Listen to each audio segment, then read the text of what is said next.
With a new Paper Mario game looming in the near future, longtime fans of the series are once again face to face with the giant paper elephant in the room. Paper Mario has always been good, or at least almost always been good. It sometimes has even been great. New entries in the series have always been exciting, though sometimes disappointing. Nintendo prefers to innovate, or at the very least deviate from the proven formula in many of their popular franchises with each new installment. Shigeru Miyamoto, one of the most influential creative minds at Nintendo, in an interview with IGN once said, "I certainly understand that people want a new F-Zero game. I think where I struggle is that I don't really have a good idea for what's new that we could bring to F-Zero that would really turn it into a great game again." That desire to bottle lightning by innovating beloved game series as new installments are added is mostly appreciated by everyone, I think. But there are always voices, my own included sometimes, that might say, we just want a little bit more of the old tried and true formula before you mix things up anymore.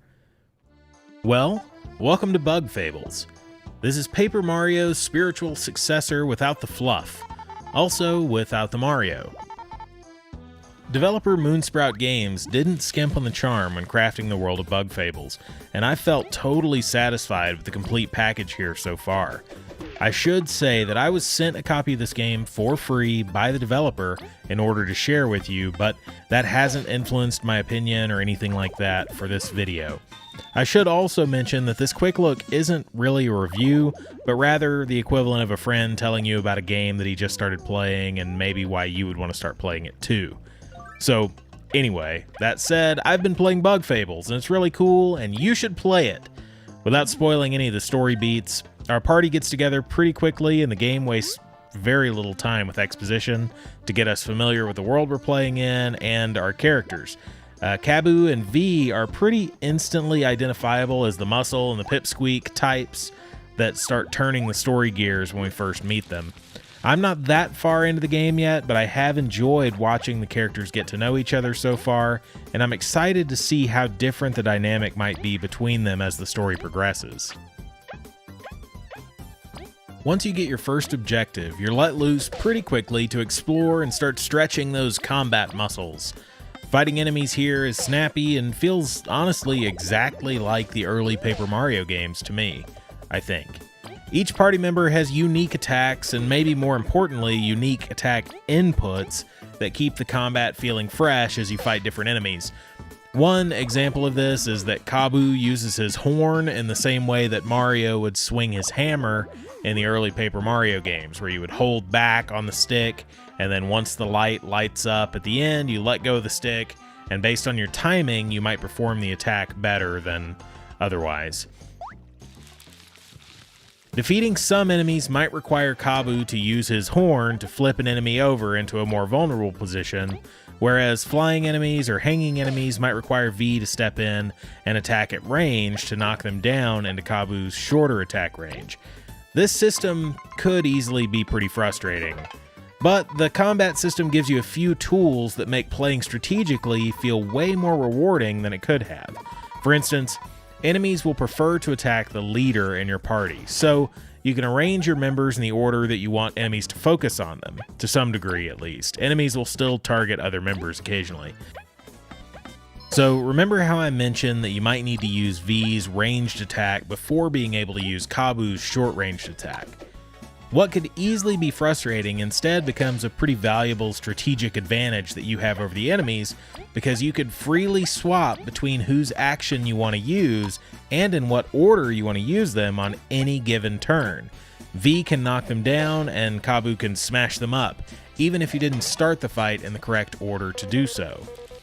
One more advanced technique that you learn a little bit later on, but still in the first hour or so, and most of the mechanics are taught to you, allows you to pass actions from one character to another. Around the time that this is introduced into the game and you're taught this mechanic, you've just acquired your third party member named Leaf, and you learn that you can pass attack actions from one character to another in each turn. So if you have 3 flying enemies and you need V to deal with each of them, you could forfeit the actions of Kabu and Leaf to V, allowing V to attack at range 3 times, knocking each enemy out of the sky. I'll be honest, I can't really remember if Paper Mario had anything like this or if this was a system from those games, but the most recent game I can think of to compare it to was Persona 5, which had the baton pass system. But either way, I really like it. I think it adds a lot of additional variety to how you can choose to play. Characters all share a pool of skill points, and they can use them to perform stronger attacks or specialty moves like buffs and debuffs, or even heals that don't require any healing items. In addition to being on the offense, well-timed button presses also benefit you when you're on defense. If you time your inputs just right, you can defend yourself from a percentage of the damage you might have taken otherwise. While following the narrative of Bug Fables, you'll have some pretty fun puzzles to solve outside of combat, which can at times be a puzzle in itself. Pretty early on in the game, you'll have several characters who have different environmental moves that can be used individually to get a jump on enemies for an early advantage in combat, or maybe uproot plants that might be hiding healing items or equipment. But eventually you're shown how all of these environmental abilities can interact with others in the open world. Particularly cool puzzles that I remember from my limited time playing so far required me to use one character's ability to form ice from water, and then use Kabu's horn to push the ice block, and then use V to throw a boomerang and activate switches. It's all really nice and works together really well, and it's awesome being able to switch between the 3 characters at the push of a button when you're walking around the overworld. The use of all of these overworld abilities reminded me a little bit more of the Mario and Luigi series from Alpha Dream than the Paper Mario games, but it really didn't bother me at all that that was the case. I think it's an improvement in an area that doesn't sacrifice any authenticity at all. I've loved what I've played of Bug Fables so far. The writing is charming enough that the game stands on its own 2 feet despite very clearly being inspired by the Paper Mario games. I want to say that I understand criticisms, if any exist, that the game should be judged on its own merit, and the comparisons to Paper Mario are too direct or that I'm laying it on too thick. I get it. But I also know that what I was looking for when I became interested in Bug Fables was what I got, and it's basically a Paper Mario game. I wanted more of the tried and true formula that I'd grown to love over the years as a Paper Mario fan.